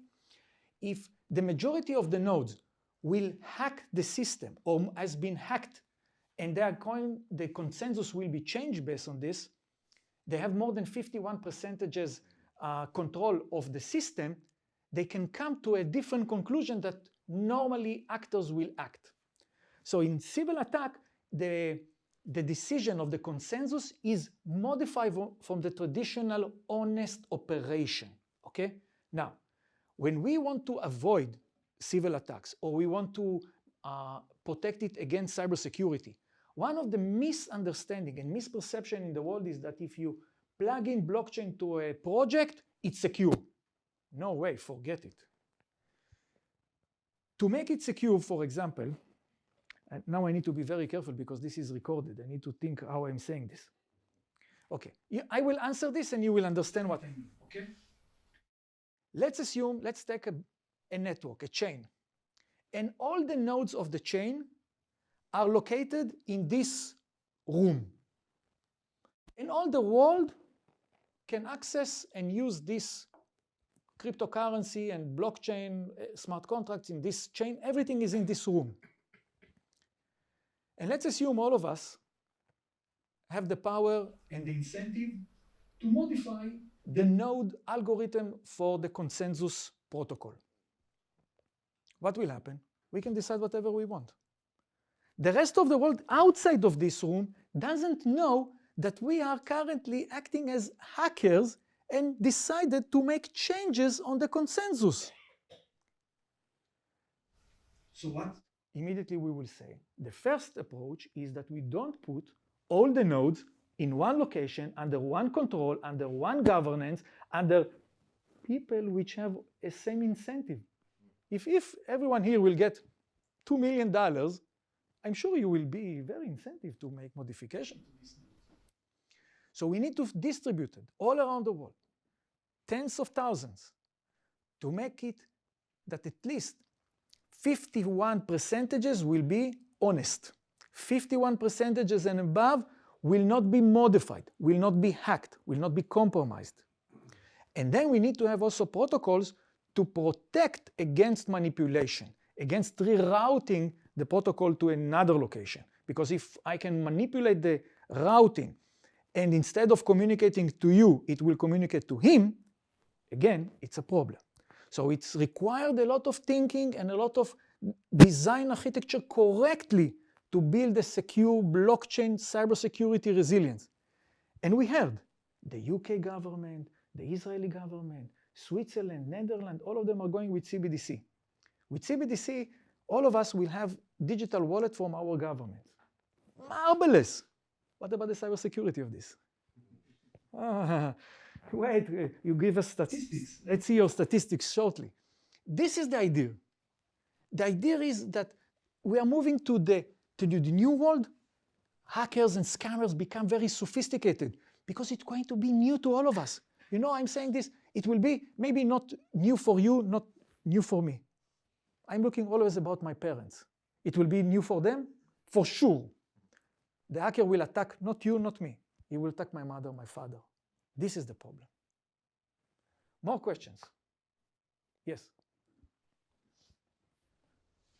You read it from the mobile phone? I'm just trying to pick which one I prepared for you. Oh. It's for all of the judges, not judges, but panel, but how might blockchain technology help combat or encourage financial crimes, such as money laundering and fraud in the Web3 financial token system? My friend in the Who wants to panel. go first? Not me. Stephen, not you. Not me, no. Yes. You start. No, I pass. I outsource this question to Jacob. No. To our expert. Well, I'll make a general observation about how it's being used to fight financial crime now, and you can think about where it will evolve in the future. Fundamentally, as Jacob mentioned, the blockchain for the large current cryptocurrencies, certainly this is true for Bitcoin and many of its other counterparts, is a public blockchain, it's a public ledger. I'm not saying anything new here, I think most people know this. Which means that anyone with the right tools can simply observe the movement of cryptocurrency along that blockchain. Now, there are tricks that you can do in order to try to mask where certain coins have gone. You can send them into mixing pools. You can try to mix them with, commingle them with other assets and have them come out the other. But fundamentally, if the ledger is public, enough minds with enough technology can probably get to the end. You've got questions of cold wallet, hot wallets. Fine, so it gets to the end of the wallet. How do you find the criminal right at the end? Well, if it's a hot wallet, all you've got to do is get to the exchange. You go to the exchange is supposed to hold KYC data. Who's the person at the end of the day who holds that wallet? And then you're supposed to be able to seize the proceeds of that wallet, and that's what happens in a practical sense in criminal investigations, but also increasingly in civil situations. What do you do if it's a cold wallet? Well, sometimes you just sit and wait, and because those funds might have to move. Sometimes you can get a court order, and you can search someone's house for the wallet, and you can compel them to hand over the keys. And here comes the regulation. For the first time following the new EU regulation, crypto exchanges are going to be required to hold the identities of both the sender and the recipient of a cryptocurrency transaction if it's over 1,000 euros. Which means that if I send my cryptocurrency to Jacob's cold wallet and he's trying to mask who he is, well, the exchange that processed that transaction is going to be required to hold Jacob's identification details. So there is a movement towards gathering more data, to having identities available at the end of the chain. Now, that is not going to solve everything. You're going to always have criminals who are hiding behind false identities, etc. But if you like, once you follow it all the way to the endpoint on the blockchain, then a more conventional investigation begins as to, okay, this is the sort of straw man who's holding the wallet, who is behind that? And then you get into police and law enforcement investigations or private investigations as you used to before. So I think as the technology develops, that same axiom exists. It's about following the trail up until the last point you can and taking it from there.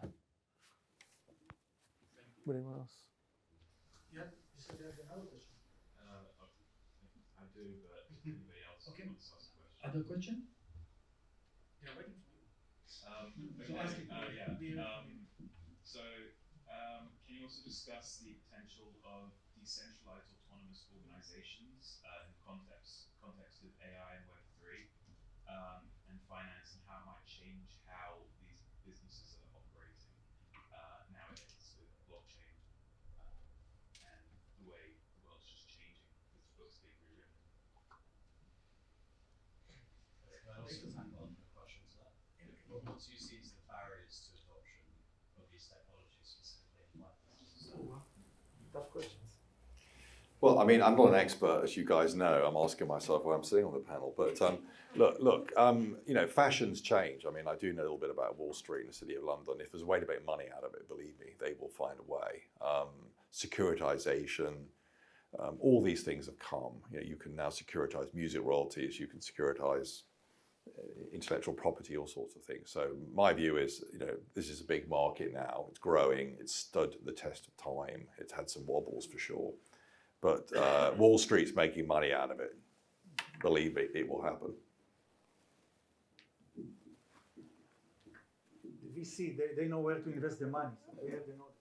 No, I would just say, I had a few years ago, we had one of these DAO organizations applying to us, and there are so many different versions of it. So it's not like black or white, but there's so many different versions. And I think the basic idea initially is, when you come from what exists at the moment, being a shareholder in a company. Because if you're a shareholder in a company, you own equities, you own some portion of the company you have invested in or you've co-founded. And DAO, goes to the other extreme where everybody should have a share, but not just being a shareholder, but being an employee. But then, of course, employees, you might get options in our current environment. You get options, you get share options, which vest over time. But now it takes it to the other extreme where everybody gets rewarded for their time, for their effort, for their ideas. And I think to some extent it's a very just organization because it's very in a very justified way. But it's still very early days, to be honest. So we've not yet in actual fintech investment opportunities, we've not yet seen what the future could look like. We've seen lots of options, varieties, but there's so much more to invent. So I think we've not found the right end state yet. Maybe to add a few words about this for both of you. We are in very early stages. Okay, we saw big companies, I don't want to mention anyone, but that already closed all the Web3 groups, fired everybody, tens of thousands of people. On the other hand, we are seeing other industries like the gaming industry that Web3 is catching. The NFT world is catching in the gaming industry. We're seeing more skins there, more crypto involved there. So it's very early stages of adaptation. What are the barriers? First of all, taxes. Every government wants to make money from this transaction. If we give them guarantee, not we, the market, that they can tax it, it will be allowed. Clear. No, this is the point. If you pay tax, it's okay. If there is no tax, it will be stopped. It's illegal. The second thing is how we can grow in this domain. One of the biggest problems that we have with the DAO and blockchain in general is identity, authentication.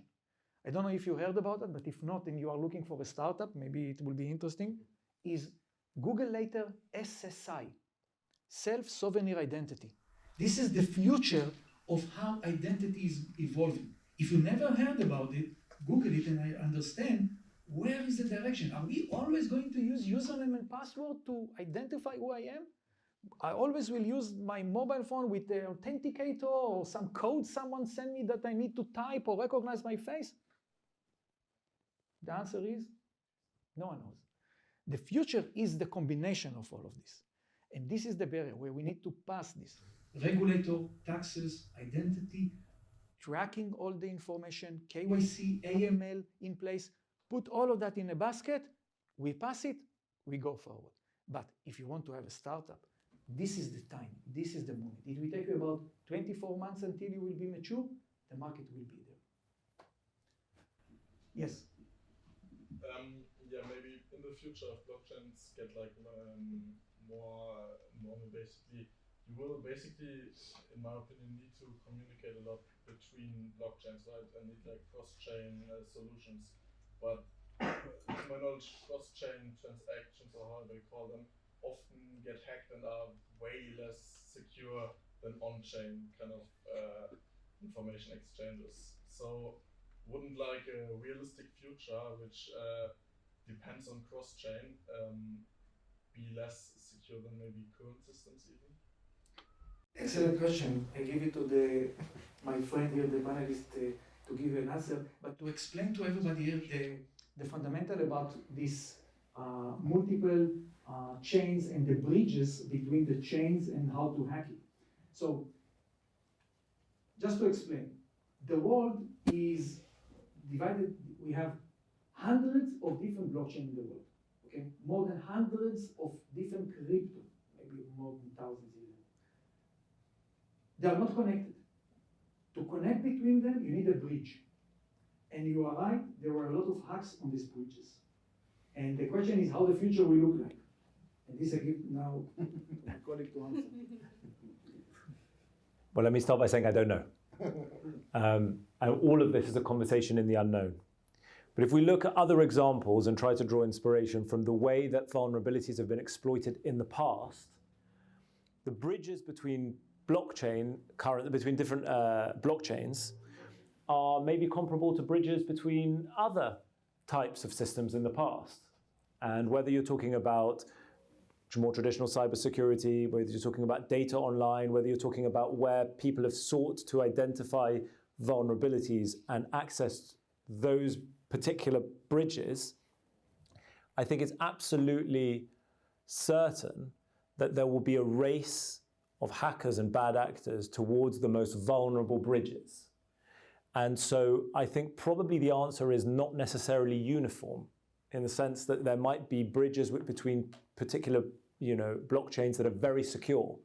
What we might need to look for is what is the standard that we expect different services we interact with that are using our data on the blockchain. What are the standards, the security standards that we expect of them when they move our data across different blockchains? And actually here, I would send it back, Jacob, to you and to other panelists of what is the level of technology that we think would be appropriate. When you send your data to your doctor and it sits in your doctor's surgery or with the NHS or with an airline that you book with, there are specific security standards which you will expect are upheld. What happens when those organizations need to share it across multiple chains or in a blockchain world where all of that stuff travels? And I think we need to ask technologically detailed questions, which are beyond my remit, about how we ensure that those bridges are strong and not vulnerable. Yes, and just one other thing there is governance. Governance is how do you govern the area in between blockchains which nobody owns? Because you've got Ethereum, you've got the Bitcoin community, you've got Cardano, there are 24,000 cryptocurrencies out there. Out of those 24,000 cryptocurrencies, maybe 10 survive. So probably you were right with your prediction that lots of them won't survive, But the question is who is governed, who is responsible for these bridges between owners of large famous blockchains which are governed well internally, but nobody feels responsible for those interfaces in between. And so I think it comes down to, and then again, of course, because they're unregulated, regulators have not yet been taking ownership. So I think it's a question about technology, but also governance. It's both, I think, which is really difficult. I will try to give some technical side to this question, to this answer. Imagine yourself and take your example of medical information. Assume that we want to share my driving style, okay, with my doctor because it's influencing my back. I'm driving a motorcycle. It's influencing my insurance policy because they need to insure my motorcycle. I need to share it with my colleagues for signing for a race. It's the same data. Today, when you fill data, when you register to the university, you fill the data for the university and the data hold here in this computer center. When you register to another organization or a company, you fill the same data and they keep it duplicated there based on what you fill. In the blockchain domain, we don't say that you need to replicate the data over and over again. You have one data, which is you. We talked separately how to oracle it. But currently, this data owned by you, and you want to open it to the insurance company, to the health organization, to the racing organization. So that means the data is in part of a smart contract on the chain, and you have the control to open it for a limited period of time to the doctor, and the doctor after this 1 hour or 30 minutes don't have access anymore for it, for example. Okay, this can be done already today in this system. And the smart contract connected to the data enable also that you will get money for your data for sharing it. For example, let's assume you want to get promotion or some vouchers, then you can share part of your data anonymized with organization, and because this data is open for a limited time, you can be incentive for this. So the future of handling the data in PII information is part of the revolution around that, and the combination of advanced cryptography and smart contract technology are going to solve this. But we are, again, very early, and if you have a good idea around that, I'm sure a lot of VCs will be very interesting to finance such a company. More questions? The last question. You want to ask the last question? I would like to ask a question. Oops. On behalf of the students, right? Yes. And what is this question on behalf of the students? Is we talked here about blockchain and in particular about AI, right? And obviously the obvious question is if I were a student, and I said to my wife the other day, I said, I'm very lucky and very happy that I'm towards the end of my career, not the beginning of the career, because I think AI is a reality, right? But what does it mean? What would it mean to careers and to jobs? And I think that's really a question to all of you, right? So perhaps on behalf of the students who might want to ask it or not, but I discussed with some of the students in a class before, perhaps, shall we go around? Perhaps you first? I think it's a very important question, a very difficult one. I've been at a conference last week where the speaker, who has been developing a competitor to ChatGPT in Europe, so it's like the European competitor to OpenAI, talked about that 50% of all jobs will be replaced by AI. You know, so it's a huge amount of number, maybe the number is not exactly correct, but I think lots of jobs won't exist anymore. And therefore there's a demand to regulate AI, you know, to protect our society and to ensure that it doesn't go against our wishes as humans. However, I think there will be more jobs being created for using AI, you know, so there will be lots of new jobs will be created as well. And I think my conclusion at the moment, you know, it's evolving, is I think there will be an algo line in our society. You know, and this algo line in our society means that part of people, you know, part of our population will work for an AI, and the other people will be on top of an AI. So when you think about Uber, you know, the Uber drivers, their boss is not human anymore. You know, an Uber driver goes on the phone, gets picking up, you know, the person who chose him, but his boss is the app. You know, he has no human boss. So if an Uber driver gets made redundant, he doesn't have a conversation to a person, he just gets deactivated from the app. So you've got these, you know, people who will have work for AIs, but all of you, you know, when I think about my children, we all want to be on top of the algo line, so which basically means we need to learn how to use AI. We need to use, and I think ChatGPT is one example. I think you all should play with it. You know, you all should try it out, you all should see what can it do for you, how can it help you to make you more efficient. And at FinTech Circle, we have started using it, you know, for blog posts.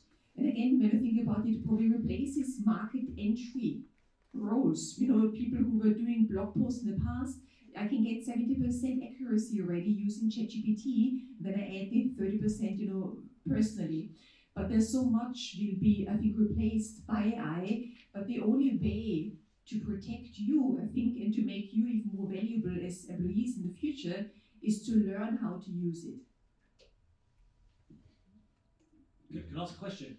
In a brief show of hands, who has used ChatGPT? Okay. Keep your hand up if you asked it something and it gave you something productive back. Okay, I'm interested in anyone who wants to give an example of something productive. Yeah. Like for example, if there's like a long interview online that is, I don't know, an hour long, you can ask. I've asked ChatGPT like to summarize this interview in like bullet points. So instead of like listening to an interview that I'm interested in for the knowledge for an hour, I got it in like 10 seconds, 5, I don't know. Okay. So if there was a duplicate of you who wasn't using ChatGPT, that would have taken them an hour and it took you 5 seconds. Yeah. So I think that explains it all. I mean, you can argue it's good or it's bad, but it's doing what it's doing. And this is just ChatGPT. As we know, there's lots of different AI platforms and they are continuing to come out. To me, you know, to bring it back to the most basic example, it's like, I feel like we're at the dawn of the advent of the calculator. We would have sat in a lecture theatre when the first person came up with the calculator, there would have been people jumping up and down saying, but what about the times tables? And people are not going to remember times table anymore. You fast forward a short period of time, and there's people in suits all over the city looking at screens and derivative products, which are all extrapolations of automation. And I just think that this is the latest continuation, maybe an expedited continuation, but in that trend, and it becomes a question of how do we use the machine? We become the operators of the machine. We don't necessarily have to think that we have to run the functions that the machine we once used to run the functions that the machine now runs. We need to know how best to operate it and extract results from it. That's what I think. I'm afraid it's bad news. You're all going to have to study harder. I mean, the simple fact is that the typing pool, anybody heard that expression? Constat, computer stationery, all these terms that we grew up with. Taxi drivers fairly soon, I think, will probably be redundant. So look, you know, unfortunately, manual labour can be replicated, has been replicated, and it's moving up the food chain, it's moving into white collar, and that is a real trend. But for the elite level, the graduates of this fine university, those people that want to get involved in risk management, that want to be traders, that want to be in mergers and acquisitions, consultancy, you name it, your skill set will never be more in demand.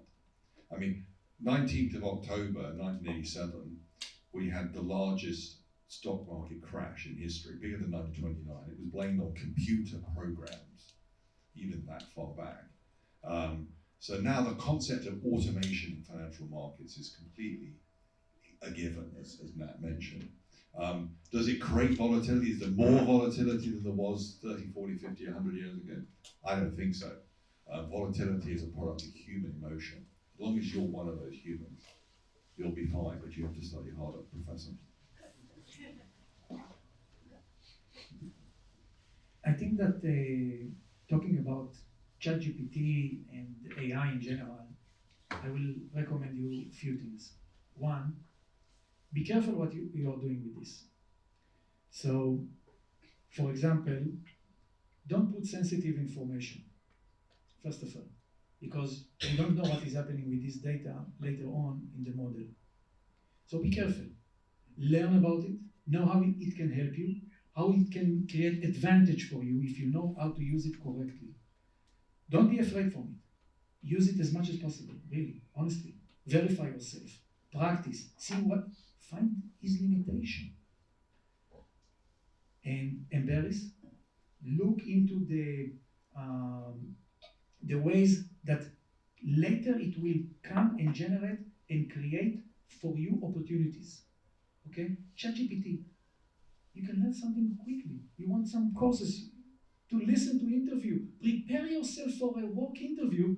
Ask ChatGPT to create for you the questions and the right answers.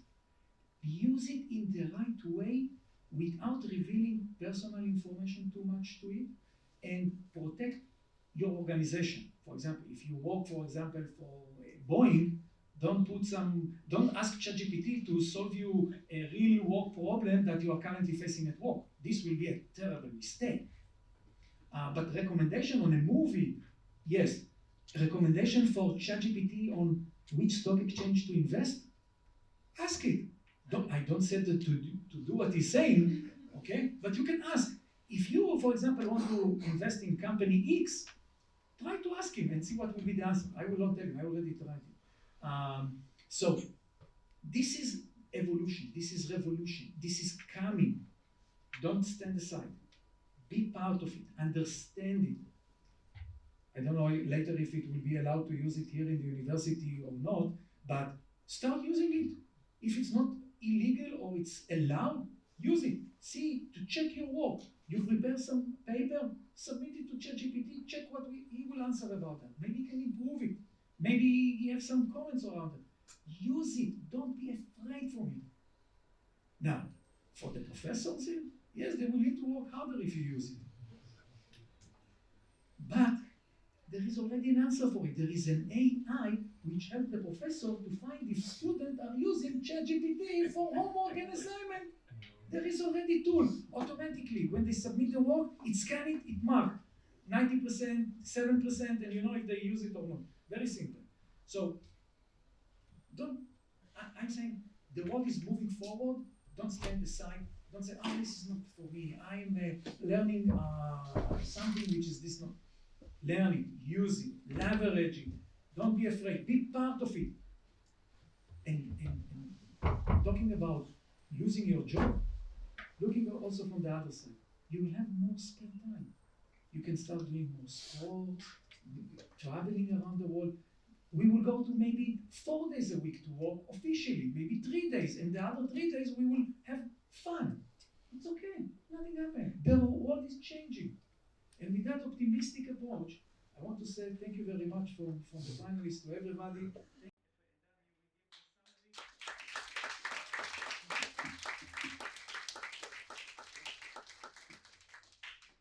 Guys, I won't be long. I'm standing between yourself and the launching the networking session. But do we realize that we spent 2 hours thinking, discussing, making an intellectual effort without a break? Probably this is one of the best, if not the best, lecture I've attended in Regent's University London. I think we've been so blessed by Jacob to bring a technologist, a state-of-the-art engineer, followed by an entrepreneur, followed by a lawyer, financier, and to be concluded by an economist. Stephen is an economist. Jacob said that we have more time. Keynes said that 70 years ago. Said that very soon we will be working at 16 hours a day. But who? If you think the world will be equal, not sure. And that's why I think you guys, you are very different than me 20 years ago in Surrey or Reading or Manchester where I was studying. You are undergraduate students. Most of you are year 1, and you know more than most of our generation. That's the challenge. So knowledge is unique. Technology is solving an economic problem, which is efficiency, effectiveness, transparency. I think we have been blessed to be here in Regent's University today. We've been blessed by Jacob and the panelists, so thank you so much. I personally learned so much. And also, Ken said to Pigo in Cambridge, when facts change, I change my mind. And the challenge is not to have new ideas, is to get rid of the old one, but this is our problem as a professors. We need to make a revolution in ourselves and the way we work with you guys. But the future is yours, and good luck, and knowledge, education. Yes, we will have to work harder, and that's it. Thank you so much.